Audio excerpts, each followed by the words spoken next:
ਸਤਿ ਸ਼੍ਰੀ ਅਕਾਲ ਜੀ। ਤੁਹਾਡੇ ਆਪਣੇ ਚੈਨਲ ਤੇ ਤੁਹਾਡਾ ਇੱਕ ਵਾਰ ਫਿਰ ਤੋਂ ਸਵਾਗਤ ਹੈ। ਤੇ ਵੀਡੀਓ ਦੀ ਸ਼ੁਰੂਆਤ ਇਸ ਅਰਦਾਸ ਨਾਲ ਕਰਦੇ ਹਾਂ ਕਿ ਤੁਸੀਂ ਸਾਰੇ ਇਸ ਵਾਰ ਵਧੀਆ ਨੰਬਰ ਲੈ ਕੇ ਟੈਟ ਪਾਸ ਕਰੋ। ਸਕਰੀਨ ਤੇ ਸਭ ਤੋਂ ਪਹਿਲਾ ਪ੍ਰਸ਼ਨ ਤੁਹਾਡੇ ਸਾਹਮਣੇ ਹੈ। ਅਰਥ ਸ਼ਾਸਤਰ ਦੇ ਅਨੁਸਾਰ ਮੌਰੀਆ ਕਾਲ ਵਿੱਚ ਉੱਤਰ ਪੱਛਮ ਡੈਸ਼ ਲਈ ਪ੍ਰਸਿੱਧ ਸੀ। ਆਪਸ਼ਨ ਹਨ ਕਪਾਹ, ਸੋਨਾ ਜਾਂ ਜਵਾਹਰਾਤ, ਚਾਂਦੀ ਅਤੇ ਤਾਂਬਾ ਜਾਂ ਕੰਬਲ।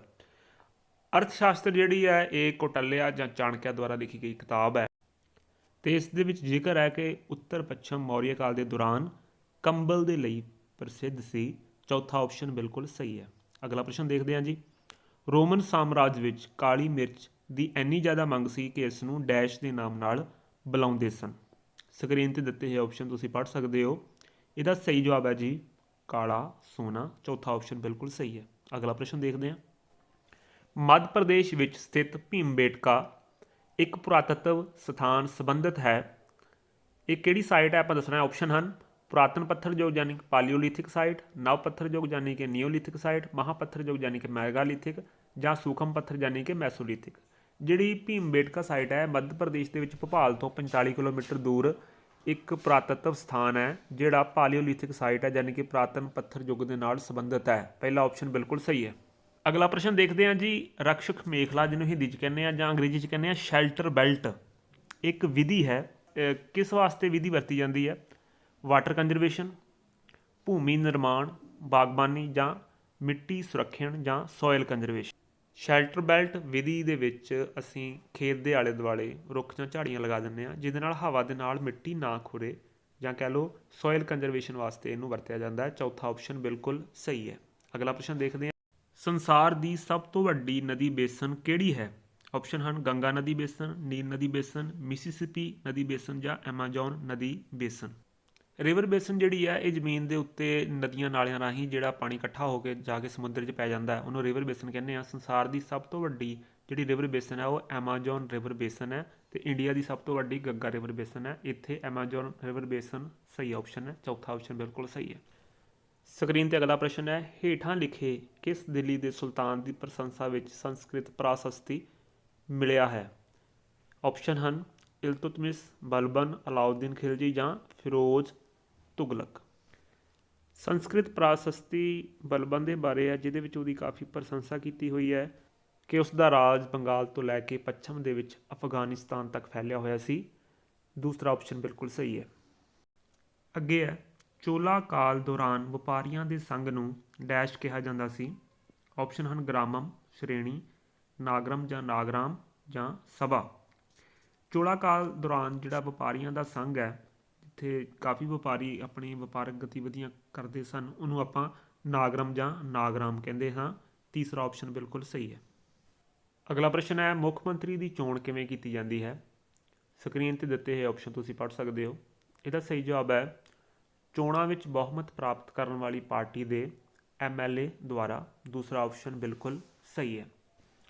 ਅਗਲਾ ਪ੍ਰਸ਼ਨ ਹੈ ਨਕਸ਼ੇ ਉੱਪਰ ਕਿਸੇ ਸਥਾਨ ਨੂੰ ਦਰਸਾਉਣਾ ਜਾਂ ਦੱਸਣਾ ਸੰਬੰਧਿਤ ਹੈ। ਆਪਸ਼ਨ ਹਨ ਗਿਆਨ ਨਾਲ, ਸਮਝ ਨਾਲ, ਪ੍ਰਯੋਗ ਨਾਲ ਜਾਂ ਕੁਸ਼ਲਤਾ ਨਾਲ। ਇਹਦਾ ਸਹੀ ਜਵਾਬ ਹੈ ਜੀ ਕੁਸ਼ਲਤਾ ਯਾਨੀ ਕਿ ਸਕਿੱਲ ਦੇ ਨਾਲ। ਚੌਥਾ ਆਪਸ਼ਨ ਬਿਲਕੁਲ ਸਹੀ ਹੈ।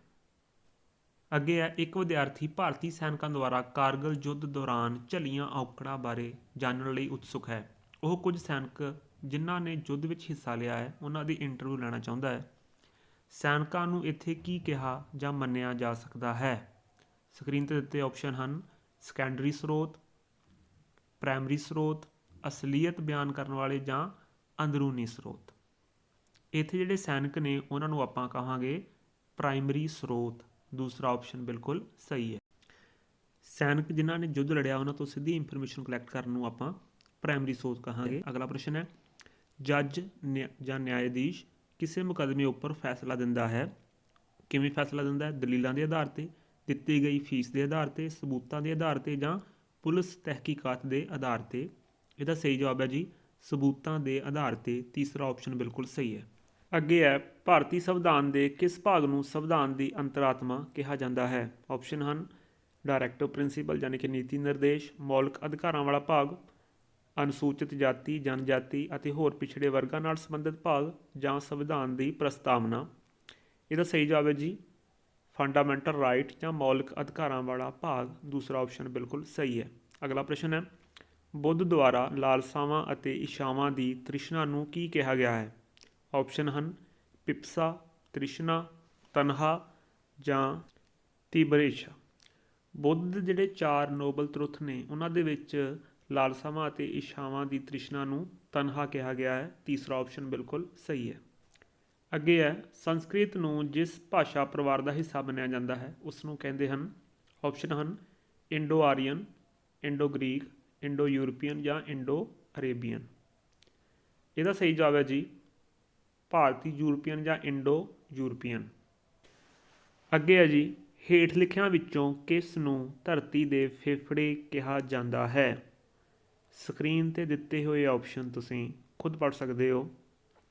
ਇਸ ਸਵਾਲ ਦਾ ਸਹੀ ਜਵਾਬ ਹੈ ਜੀ ਬ੍ਰਾਜ਼ੀਲ ਦੇ ਊਸ਼ਣ ਕਟਬੰਧੀ ਸਦਾਬਹਾਰ ਜੰਗਲ, tropical evergreen forest of Brazil. ਪਹਿਲਾ ਆਪਸ਼ਨ ਬਿਲਕੁਲ ਸਹੀ ਹੈ। ਅੱਗੇ ਹੈ ਜੀ, ਵਿਦਿਆਰਥੀਆਂ ਨੂੰ ਕਾਨੂੰਨ ਦਾ ਬਹੁਤ ਘੱਟ ਅਨੁਭਵ ਹੁੰਦਾ ਹੈ, ਇਸ ਲਈ ਕਾਨੂੰਨ ਉੱਪਰ ਪਰਿਚਰਚਾ ਕਰਦੇ ਸਮੇਂ ਅਧਿਆਪਕ ਲਈ ਕੀ ਮਹੱਤਵਪੂਰਨ ਹੈ? ਆਪਸ਼ਨ ਹਨ ਕਾਨੂੰਨ ਦੇ ਸਾਰੇ ਪਹਿਲੂ ਸਪਸ਼ਟ ਕਰੇ, ਜਾਣੂ ਸੰਦਰਭ ਫੈਮੀਲੀਅਰ ਕੰਟੈਕਸਟ ਤੋਂ ਵੱਧ ਉਦਾਹਰਨਾਂ ਦੇ ਕੇ, ਕੇਵਲ ਬਾਲ ਅਪਰਾਧ ਦੇ ਸੰਬੰਧੀ ਕਾਨੂੰਨ 'ਤੇ ਚਰਚਾ ਨਾਲ ਜਾਂ ਕਾਨੂੰਨ ਦੇ ਪ੍ਰਤੀ ਡਰ ਪੈਦਾ ਕਰਕੇ। ਇਹਦਾ ਸਹੀ ਜਵਾਬ ਹੈ ਜੀ ਫੈਮੀਲੀਅਰ ਕੰਟੈਕਸਟ, ਯਾਨੀ ਕਿ ਜਾਣੂ ਸੰਦਰਭ ਤੋਂ ਵੱਧ ਉਦਾਹਰਨਾਂ ਦੇ ਕੇ ਕਾਨੂੰਨ ਬਾਰੇ ਪਰਿਚਰਚਾ ਕਰਨੀ ਚਾਹੀਦੀ ਹੈ। ਦੂਸਰਾ ਆਪਸ਼ਨ ਬਿਲਕੁਲ ਸਹੀ ਹੈ। ਅਗਲਾ ਪ੍ਰਸ਼ਨ ਹੈ, ਵਾਪਸੀ ਸਮੇਂ ਮਾਨਸੂਨ ਦੀਆਂ ਨਮੀ ਨਾਲ ਭਰੀਆਂ ਹਵਾਵਾਂ ਵਹਿੰਦੀਆਂ ਹਨ। ਆਪਸ਼ਨ ਹਨ ਘਾਟੀ ਤੋਂ ਮੈਦਾਨ ਵੱਲ ਜਾਂ ਥਲ ਤੋਂ ਸਮੁੰਦਰ ਵੱਲ, ਸਮੁੰਦਰ ਤੋਂ ਥਲ ਵੱਲ ਜਾਂ ਪਠਾਰ ਤੋਂ ਮੈਦਾਨ ਵੱਲ। ਇਹਦਾ ਸਹੀ ਜਵਾਬ ਹੈ ਜੀ ਲੈਂਡ ਟੂ ਸੀ, ਯਾਨੀ ਕਿ ਥਲ ਤੋਂ ਸਮੁੰਦਰ ਵੱਲ। ਅੱਗੇ ਹੈ, ਦੁਨੀਆ ਦੀ ਸਭ ਤੋਂ ਲੰਬੀ ਪਰਬਤ ਲੜੀ ਕਿਹੜੀ ਹੈ? ਆਪਸ਼ਨ ਹਨ ਹਿਮਾਲਿਆ, ਦਾ ਰੌਕੀ, ਐਂਡੀਜ਼ ਜਾਂ ਦਾ ਐਲਪਸ। ਇਹਦਾ ਸਹੀ ਜਵਾਬ ਹੈ ਜੀ ਐਂਡੀਜ਼। ਇਹ ਦੱਖਣੀ ਅਮਰੀਕਾ ਦੀ ਪਰਬਤ ਲੜੀ ਹੈ। ਅਗਲਾ ਪ੍ਰਸ਼ਨ ਹੈ, ਧਰਤੀ ਦਾ ਇੱਕ ਦਿਨ ਦਾ ਅਰਥ ਡੇ ਇਜ਼। ਧਰਤੀ ਦੇ ਕਿਸੇ ਇੱਕ ਵਿਸ਼ੇਸ਼ ਸਥਾਨ ਉੱਪਰ ਜਿੰਨੇ ਸਮੇਂ ਤੱਕ ਸੂਰਜ ਚਮਕਦਾ ਹੈ। ਗ੍ਰੀਨ ਵਿੱਚ ਦਾ ਸਟੈਂਡਰਡ ਸਮਾਂ, ਪ੍ਰਿਥਵੀ ਦੁਆਰਾ ਆਪਣੀ ਧੁਰੀ ਦੁਆਲੇ ਘੁੰਮਣ ਵਿੱਚ ਲੱਗਾ ਸਮਾਂ ਜਾਂ ਪ੍ਰਿਥਵੀ ਦੁਆਰਾ ਸੂਰਜ ਦੇ ਚਾਰੇ ਪਾਸੇ ਚੱਕਰ ਲਗਾਉਣ ਵਿੱਚ ਲੱਗਾ ਸਮਾਂ। ਕਨਫਿਊਜ਼ ਨਾ ਹੋਇਓ, ਧਰਤੀ ਦੇ ਇੱਕ ਦਿਨ ਦਾ ਮਤਲਬ ਇਹ ਆ ਜਿਵੇਂ ਸਾਲ ਦੇ ਵਿੱਚ 365 ਦਿਨ ਹੁੰਦੇ ਜਾਂ 366 ਦਿਨ ਹੁੰਦੇ ਆ, ਅਤੇ ਦਿਨ ਅਤੇ ਰਾਤ ਦੋਵਾਂ ਨੂੰ ਮਿਲਾ ਕੇ ਧਰਤੀ ਦਾ ਇੱਕ ਦਿਨ ਬਣਦਾ ਹੈ। ਇਹਦਾ ਸਹੀ ਜਵਾਬ ਪ੍ਰਿਥਵੀ ਦੁਆਰਾ ਆਪਣੀ ਧੁਰੀ ਦੁਆਲੇ ਘੁੰਮਣ ਵਿੱਚ ਲੱਗਾ ਸਮਾਂ। ਤੀਸਰਾ ਆਪਸ਼ਨ ਬਿਲਕੁਲ ਸਹੀ ਹੈ। ਅੱਗੇ ਹੈ, ਜਦੋਂ ਅਸੀਂ ਪੂਰਬੀ ਅਰਧਗੋਲੇ ਈਸਟਰਨ ਹੈਮੀਸਫੀਅਰ ਤੋਂ ਪੱਛਮੀ ਅਰਧਗੋਲੇ ਯਾਨੀ ਕਿ ਵੈਸਟਰਨ ਹੈਮੀਸਫੀਅਰ ਵੱਲ ਵੱਧਦੇ ਹਾਂ ਤਾਂ ਲੰਬਕਾਰ ਯਾਨੀ ਕਿ ਲੌਂਗੀਟਿਊਡ ਰੇਖਾਵਾਂ ਦਾ ਆਕਾਰ ਵੱਧਦਾ ਹੈ, ਘਟਦਾ ਹੈ, ਸਮਾਨ ਰਹਿੰਦਾ ਹੈ ਜਾਂ ਪਹਿਲਾਂ ਵੱਧਦਾ ਹੈ ਫਿਰ ਘਟਦਾ ਹੈ। ਇਹਦਾ ਸਹੀ ਜਵਾਬ ਹੈ ਜੀ ਕਿ ਲੌਂਗੀਟਿਊਡ ਰੇਖਾਵਾਂ ਦਾ ਆਕਾਰ ਸਮਾਨ ਰਹਿੰਦਾ ਹੈ। ਤੀਸਰਾ ਆਪਸ਼ਨ ਬਿਲਕੁਲ ਸਹੀ ਹੈ। ਅੱਗੇ ਹੈ, ਬਿਗ ਬੀਅਰ ਜਾਂ ਉਰਸਾ ਮੇਜਰ ਇੱਕ ਉਦਾਹਰਣ ਹੈ। ਆਪਸ਼ਨ ਹਨ ਆਕਾਸ਼ ਗੰਗਾ, ਤਾਰਾ ਸਮੂਹ, ਤਾਰੇ ਦੀ ਜਾਂ ਗਲੈਕਸੀ ਦੀ। ਇਹਦਾ ਸਹੀ ਜਵਾਬ ਹੈ ਜੀ ਤਾਰਾ ਸਮੂਹ, ਕੌਂਸਟੇਲੇਸ਼ਨ। ਦੂਸਰਾ ਸਹੀ ਆਪਸ਼ਨ ਹੈ। ਅੱਗੇ ਹੈ ਜੀ, ਬਿੰਬੀਸਾਰਾ ਕਿਸ ਰਾਜਵੰਸ਼ ਨਾਲ ਸੰਬੰਧਿਤ ਸੀ? ਆਪਸ਼ਨ ਹਨ ਨੰਦਾ, ਹਰਿਆਣਕਾ, ਮੌਰੀਆ ਜਾਂ ਸੁੰਗਾ। ਜਿਹੜਾ ਬਿੰਬੀਸਾਰਾ ਸੀ ਇਹ ਮਗਧ ਦਾ ਰਾਜਾ ਸੀ, ਇਹ ਹਰਿਆਣਕਾ ਵੰਸ਼ ਨਾਲ ਜਾਂ ਰਾਜਵੰਸ਼ ਨਾਲ ਸੰਬੰਧਿਤ ਸੀ। ਦੂਸਰਾ ਆਪਸ਼ਨ ਬਿਲਕੁਲ ਸਹੀ ਹੈ। ਅੱਗੇ ਹੈ, ਭਾਰਤ ਦਾ ਪਹਿਲਾ ਜਾਂ ਭਾਰਤ ਉੱਪਰ ਪਹਿਲਾ ਮੁਸਲਮਾਨ ਹਮਲਾਵਰ ਕੌਣ ਸੀ? ਆਪਸ਼ਨ ਹਨ ਮਹਿਮੂਦ ਗਜਨੀ, ਮੁਹੰਮਦ ਬਿਨ ਕਾਸਮ, ਮੁਹੰਮਦ ਗੋਰੀ ਜਾਂ ਕੁਤਬਦੀਨ ਐਬਕ। ਇਹਦਾ ਸਹੀ ਜਵਾਬ ਹੈ ਜੀ ਮੁਹੰਮਦ ਬਿਨ ਕਾਸਮ। ਦੂਸਰਾ ਆਪਸ਼ਨ ਬਿਲਕੁਲ ਸਹੀ ਹੈ। ਅਗਲਾ ਪ੍ਰਸ਼ਨ ਹੈ, ਚੰਦੋਗਿਆ ਬ੍ਰਾਹਮਣ ਜਾਂ ਚੰਦੋਗਿਆ ਬ੍ਰਾਹਮਣਾ ਕਿਸ ਵੇਦ ਨਾਲ ਸੰਬੰਧਿਤ ਹੈ? ਆਪਸ਼ਨ ਹਨ ਰਿਗਵੇਦ, ਸਾਮਵੇਦ, ਯਜੁਰਵੇਦ ਜਾਂ ਅਥਰਵੇਦ। ਇਹਦਾ ਸਹੀ ਜਵਾਬ ਹੈ ਜੀ ਸਾਮਵੇਦ। ਦੂਸਰਾ ਆਪਸ਼ਨ ਬਿਲਕੁਲ ਸਹੀ ਹੈ। ਅਗਲਾ ਪ੍ਰਸ਼ਨ ਹੈ, 1947 ਤੋਂ ਬਾਅਦ ਪੰਜਾਬ ਦੀ ਅਸਥਾਈ ਰਾਜਧਾਨੀ ਕੀ ਸੀ? ਆਪਸ਼ਨ ਹਨ ਲਾਹੌਰ, ਅੰਮ੍ਰਿਤਸਰ, ਚੰਡੀਗੜ੍ਹ ਜਾਂ ਸ਼ਿਮਲਾ। ਇਹਦਾ ਸਹੀ ਜਵਾਬ ਹੈ ਸ਼ਿਮਲਾ। ਚੌਥਾ ਆਪਸ਼ਨ ਬਿਲਕੁਲ ਸਹੀ ਹੈ। ਅੱਗੇ ਹੈ, JP ਜੋਸ਼ੀ ਦੁਆਰਾ ਹੇਠ ਲਿਖਿਆਂ ਵਿੱਚੋਂ ਕਿਸ ਸਾਈਟ ਦੀ ਖੋਜ ਕੀਤੀ ਗਈ? ਆਪਸ਼ਨ ਹਨ ਲੋਥਲ, ਚੂੰਡਾਰੋ, ਢੋਲਵੀਰਾ ਜਾਂ ਬਨਵਾਲੀ। JP ਜੋਸ਼ੀ ਯਾਨੀ ਕਿ ਜਗਤਪਤੀ ਜੋਸ਼ੀ ਦੁਆਰਾ ਢੋਲਵੀਰਾ ਕੱਛ ਦੇ ਵਿੱਚ ਗੁਜਰਾਤ ਦੇ ਵਿੱਚ ਇਹ ਸਾਈਟ ਹੈ, ਇਹਦੀ ਖੋਜ ਕੀਤੀ ਗਈ ਸੀ। ਤੀਸਰਾ ਆਪਸ਼ਨ ਬਿਲਕੁਲ ਸਹੀ ਹੈ। ਅੱਗੇ ਹੈ, ਮੁਹੰਮਦ ਬਿਨ ਤੁਗਲਕ ਦਾ ਅਸਲ ਨਾਂ ਕੀ ਸੀ? ਖੁਸਰੋ ਖਾਨ, ਸ਼ੇਰ ਖਾਨ, ਜਿਉਨਾ ਖਾਨ ਜਾਂ ਖਹਿਜਰ ਖਾਨ। ਮੁਹੰਮਦ ਬਿਨ ਤੁਗਲਕ ਨੂੰ ਫਖਰ ਮਲਕ ਉਰਫ ਜਿਉਨਾ ਖਾਨ ਕਿਹਾ ਜਾਂਦਾ ਸੀ। ਤੀਸਰਾ ਆਪਸ਼ਨ ਬਿਲਕੁਲ ਸਹੀ ਹੈ। ਉਮੀਦ ਹੈ ਤੁਹਾਨੂੰ ਸਾਡੀ ਅੱਜ ਦੀ ਵੀਡੀਓ ਪਸੰਦ ਆਈ ਹੋਵੇਗੀ। ਇਸ ਤਰ੍ਹਾਂ ਦੀਆਂ ਹੋਰ ਵੀਡੀਓ ਲੈ ਕੇ ਜਲਦ ਹੀ ਤੁਹਾਡੇ ਸਾਹਮਣੇ ਹਾਜ਼ਰ ਹੋਵਾਂਗੇ। ਤਦ ਤੱਕ ਦੇ ਲਈ ਸਾਡੀਆਂ ਚੈਨਲ 'ਤੇ ਜਿਹੜੀਆਂ ਪੁਰਾਣੀਆਂ ਵੀਡੀਓ ਨੇ ਉਹਨਾਂ ਨੂੰ ਦੇਖੋ, ਸਾਡੇ ਚੈਨਲ ਨੂੰ ਸਬਸਕ੍ਰਾਈਬ ਕਰ ਲਓ ਅਤੇ ਵੀਡੀਓ ਨੂੰ ਵੱਧ ਤੋਂ ਵੱਧ ਸ਼ੇਅਰ ਜ਼ਰੂਰ ਕਰੋ। ਆਲ ਦੀ ਬੈਸਟ। ਸਾਰੀ ਡਟ ਕੇ ਤਿਆਰੀ ਕਰਦੇ ਰਹੋ। ਧੰਨਵਾਦ।